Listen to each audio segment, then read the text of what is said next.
नमस्कार दोस्तों, महर्षि Gautam online school में आप सभी का हार्दिक स्वागत है। मैं हूं प्रदीप कुमार चौहान और मैं आज आपके लिए लेकर के आया हूं कक्षा 10 विषय विज्ञान का चैप्टर नंबर 2 अम्ल, क्षार एवं लवण। इस चैप्टर में आज हमारा जो टॉपिक रहेगा और वो टॉपिक जो है ये है हमारा कि भाई जो अम्ल और जो क्षारकता का जो मापन किया जाता है, उनकी प्रबलता का जो मापन किया जाता है वो जिस स्केल के द्वारा किया जाता है उस स्केल को पीएच स्केल कहा जाता है। और पीएच क्या चीज़ है और हमारे दैनिक जीवन में पीएच का क्या महत्व है, इनके बारे में आज हम जो है जानकारी प्राप्त करने जा रहे हैं। सबसे पहले हम जो है ज्ञात करते हैं जानकारी किसके बारे में, पीएच स्केल के बारे में। क्या है पीएच स्केल और पीएच किसे कहा जाता है। देखिए, सबसे पहली बात इसमें कि पीएच स्केल होती क्या है, किसे कहा जाता है। कि जिस तरीके से आपने देखा होगा कि जैसे हमें लंबाई नापनी हो, ठीक है ना, तो लंबाई नापने के लिए हम इकाई का जो उपयोग करते हैं, जैसे कि मीटर है, किलोमीटर है, मिलीमीटर है। इसी तरीके से आपने देखा होगा कि जब हमें जो है किसी तरल या द्रव पदार्थ का मापन करना हो तो उसके लिए हम जो है क्या लेते हैं, लीटर में जो है इसका जो है इकाई का जो है उपयोग करते हैं। और इसी तरीके से अगर किसी वस्तु का भार का मापन करना हो तो हम ग्राम और किलोग्राम इस तरीके से जो है मापन इकाइयों का उपयोग करते हैं। तो इसी तरीके से किसी विलयन में उपस्थित अम्ल या क्षारकता का अगर मापन करना है तब हम उपयोग करते हैं किसका, पीएच का। किसका उपयोग करते हैं, पीएच का। और पीएच का मापन करने के लिए एक स्केल जो मापन पट्टिका का जो उपयोग किया जाता है उसी को क्या कहा जाता है, पीएच स्केल कहा जाता है। अब जो पीएच स्केल जो होती है उसमें 0 से लेकर के 14 तक जो है पीएच का मान ज्ञात किया जा सकता है। तो कैसे किया जाता है, क्या होती है पीएच स्केल, पीएच किसे कहा जाता है, इनके बारे में हम जो है जानकारी प्राप्त करते हैं। जैसे मान लीजिए पीएच स्केल है, तो ये जो पीएच स्केल जो होती है ये किस तरीके से बनाई जाती है। पीएच स्केल जो होती है ये किस तरह से बनाई जाती है, बिल्कुल ही सिंपल सा जो है पीएच स्केल बनाने का एक तरीका है। सबसे पहले आपको क्या करनी है, इस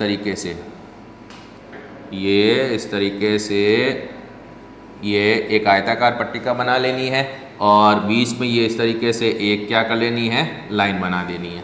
बना दी लाइन और बीचों बीच में आप क्या करोगे, डॉट डॉट करके ये इस तरीके से इसको ये 2 भागों में बांट दीजिए, ठीक है। ऐसा इसलिए यहाँ इस तरफ हम लिखते हैं 0 लेफ्ट हैंड साइड में, राइट हैंड साइड में यहाँ पर हम लिख देंगे 14 और बीच में लिख दिया जाता है कितना, 7। कितना लिख दिया जाता है, 7 लिख दिया जाता है। और यहाँ पर आप देखोगे यहाँ पर लिखे जाएंगे H+ आयन और इधर लिखे जाते हैं OH- आयन लिखे जाएंगे। अब इसके साथ में अब ये जो पीएच स्केल है, ये पीएच स्केल क्या प्रदर्शित कर रही है कि अगर मान लीजिए कि 7 जो है, ठीक है ना, यदि किसी विलयन की पीएच अगर 7 है तो वो जो विलयन होता है वो कैसा माना जाता है, उदासीन माना जाता है। कैसा माना जाता है, उदासीन माना जाएगा। ना तो वो अम्ल है ना ही क्षार है। अगर 7 से ऊपर बढ़ती है पीएच अगर किससे ऊपर बढ़ती है, 7 से ऊपर बढ़ती है, 14 की तरफ बढ़ती है, 7 से 14 के बीच में जो है यहाँ पर पीएच अगर बढ़ती है तो ध्यान दीजिएगा कौन से आयन बढ़ रहे हैं, OH- आयन बढ़ रहे हैं। कौन से आयन बढ़ रहे हैं, OH- आयन, हाइड्रोक्सिल आयन बढ़ रहे हैं। तो इसका मतलब है इधर की तरफ जाने पर, यानी कि 7 से 14 की तरफ जाने पर क्षारीयता जो होती है उसमें क्या होती है, वृद्धि होती है। और 7 से अगर 0 की तरफ जाएंगे तो इधर जो है अम्लता में क्या होती है, वृद्धि होगी। तो इधर तक लिखते हैं अम्लता में वृद्धि, अम्लता में वृद्धि होगी 7 से 0 की तरफ, और 7 से 14 की तरफ किस में वृद्धि होगी, क्षारीयता में वृद्धि। इधर जो है क्षारीयता में क्या हो जाती है, वृद्धि हो जाती है। तो हमेशा ध्यान रखिएगा कि यदि किसी विलयन की पीएच का मान कितना है, 7 है, तो वो विलयन कैसा हो जाएगा, उदासीन हो जाएगा। अगर पीएच का मान 7 से कम है तो वो अम्लीय हो जाएगा और 7 से ज़्यादा है तो वो क्या हो जाएगा, क्षारीय हो जाएगा। और इसी तरीके से आप यहाँ पे देख सकते हैं कि 7 से अगर 0 की तरफ बढ़ते हैं, 7 से अगर 0 की तरफ बढ़ते हैं तब H+ आयन में, कौन से आयन में, H+ आयन में क्या होती है, वृद्धि होती है। H+ आयन में क्या होती है, वृद्धि होती है, ठीक है ना। और पीएच घट रही है, पीएच घटने पर H+ आयन में क्या हो रही है, वृद्धि हो रही है। और पीएच बढ़ने पर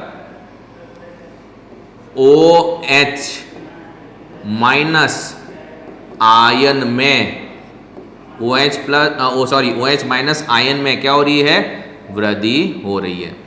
तो हम कह सकते हैं कि pH का मापन करने के लिए, pH का मापन करने के लिए जिस स्केल का उपयोग किया जाता है उसी को क्या कहा जाता है, pH स्केल कहा जाता है। तो सीधा सा pH स्केल किसे कहते हैं, तो pH स्केल किसे कहेंगे कि pH, ठीक है ना, या किसी विलयन की अम्लता और क्षारीयता का मापन करने के लिए ऐसे भी लिख सकते हैं, क्या लिख सकते हैं, किसी विलयन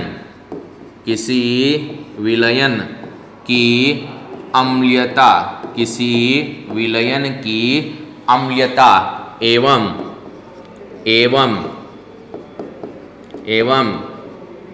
क्षारीयता का मापन करने के लिए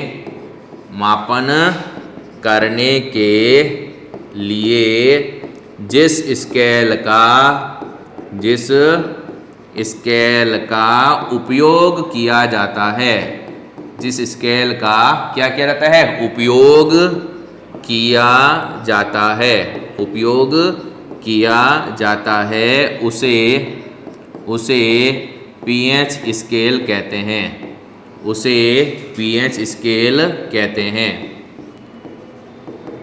क्या कहते हैं, pH स्केल कहते हैं। और इसी pH स्केल के द्वारा pH जो होती है 0 से लेकर के 14 तक ज्ञात की जा सकती है। कहाँ से कहाँ तक, 0 से लेकर के 14 तक ज्ञात की जा सकती है। तो हम इसमें लिख सकते हैं कि pH स्केल के द्वारा, ठीक है, किसी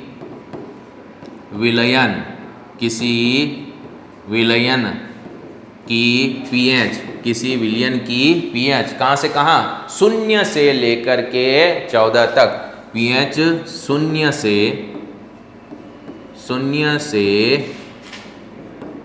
14 तक ज्ञात की जा सकती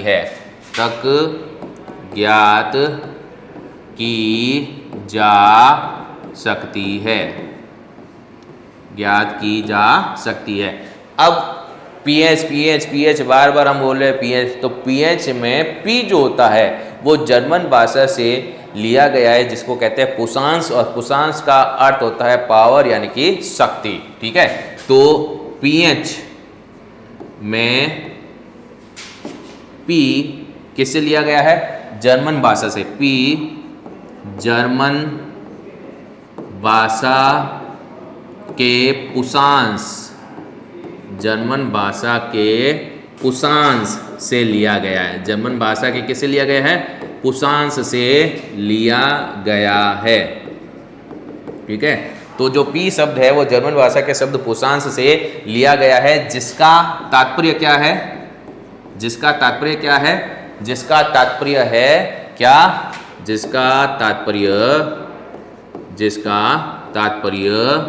शक्ति है, शक्ति है। अब इसके बाद में H क्या है, H किसको प्रदर्शित करता है, pH में जो H है वो किसको प्रदर्शित करता है, ये प्रदर्शित करता है हाइड्रोजन आयनों की सांद्रता को, किसको, हाइड्रोजन आयनों की सांद्रता को। pH में H हाइड्रोजन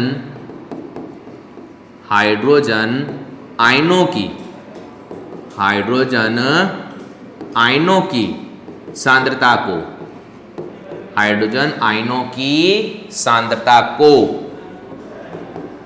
प्रदर्शित करता है,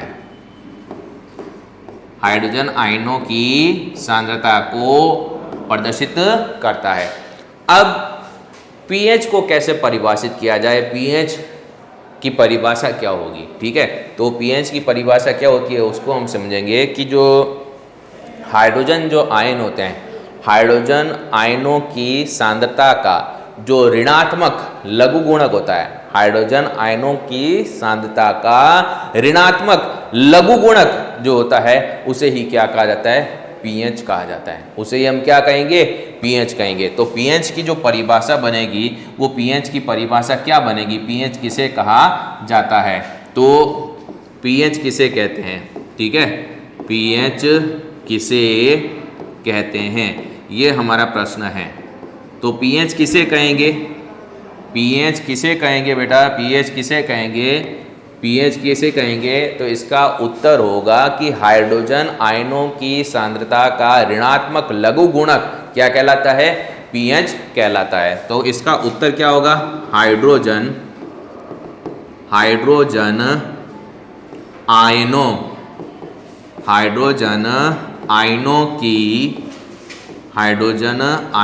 की सांद्रता का, हाइड्रोजन आयनों की सांद्रता का ऋणात्मक लघु गुणक, हाइड्रोजन आयनों की सांद्रता का ऋणात्मक लघु गुणक ही पीएच कहलाती है, पीएच कहलाती है, ठीक है। तो पीएच की अगर परिभाषा पूछे पीएच किसे कहा जाता है, तो बिल्कुल ही जो है आसान सा जो है इसका उत्तर होगा कि हाइड्रोजन आयनों की सांद्रता का ऋणात्मक लघु गुणक ही क्या कहलाता है, पीएच कहलाता है। अब पीएच को प्रदर्शित कैसे किया जाता है, पीएच को लिखा कैसे जाता है, तो पीएच को कैसे लिखा जाता है वो आपको मैं बताता हूँ।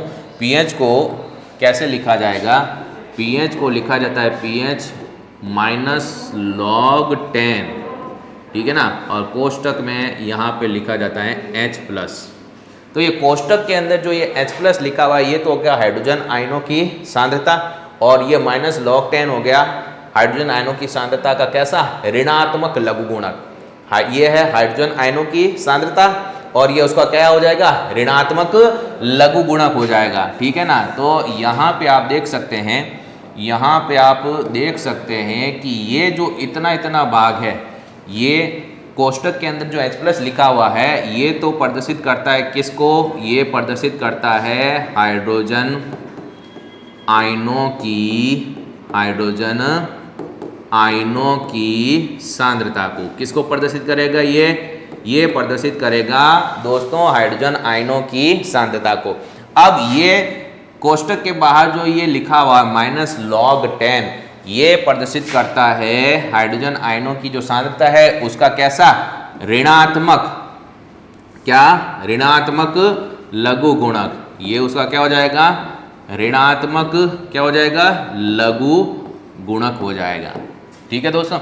अब बात आती है कि अगर मान लीजिए किसी विलयन की पीएच क्या है, कि कोई विलयन है और किसी विलयन की पीएच 7, ठीक है ना, किसी विलयन की पीएच जो है कितनी है, 7 है, तो वो क्या होगा, 7 है तो वह उदासीन होगा, तो वो कैसा होगा, उदासीन होगा, ठीक है। यदि किसी विलयन की पीएच अगर 7 है तो वो विलयन कैसा होगा, उदासीन होगा। यदि पीएच 7 से कम हो, यदि पीएच किससे कम हो, 7 से क्या हो, कम हो, ठीक है। यदि पीएच 7 से कम हो तो वह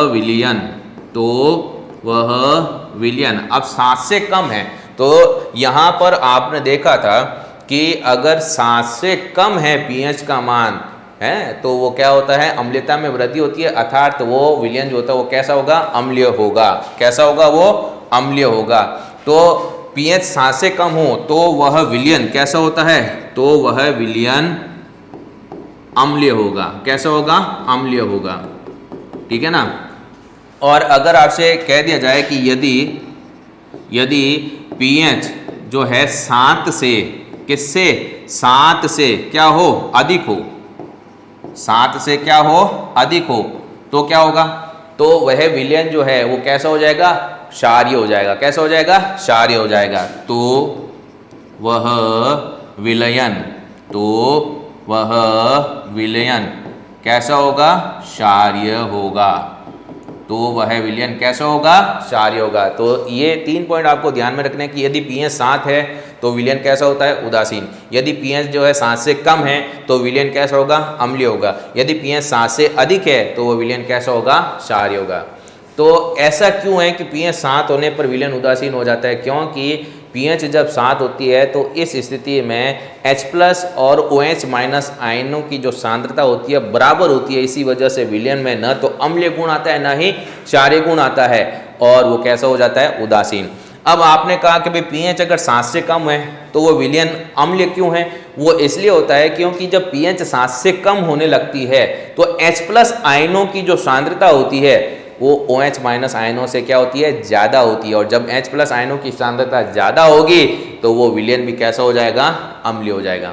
फिर यहाँ पे आया कि pH 7 से अधिक है तो वो क्षारीय क्यों है? वो क्षारीय इसलिए है क्योंकि pH जब 7 से ऊपर जाती है, 7 से ज़्यादा होती है, तब ऐसी स्थिति में H+ आयनों की सांद्रता में कमी आने लगती है और OH- आयनों की सांद्रता में वृद्धि होने लगती है। और जब OH- आयन सांद्रता में अधिक होंगे तो वो विलयन कैसा हो जाएगा?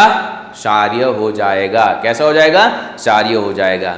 तो दोस्तों इस तरीके से आपने pH स्केल के बारे में जाना, pH किसे कहा जाता है वो जाना, pH को कैसे लिखा जाता है वो जाना आपने, और इसके साथ साथ में आपने ये भी पता किया कि pH 7 होने पर, 7 से कम होने पर और 7 से ज़्यादा होने पर विलयन कैसा होता है और क्यों होता है, ऐसा किस कारण से होता है। ठीक है, तो इसके बाद में जो छोटी परिभाषाएं आती है कि जैसे प्रबल अम्ल क्या है, दुर्बल अम्ल क्या है, प्रबल क्षार किसे कहते हैं, दुर्बल क्षार किसे कहते हैं, इनके उदाहरण क्या है, और इसके साथ साथ में कि दैनिक जीवन में pH के क्या क्या महत्व होते हैं, ये सब हम जानकारी प्राप्त करेंगे अगले वीडियो में। तब तक के लिए नमस्कार।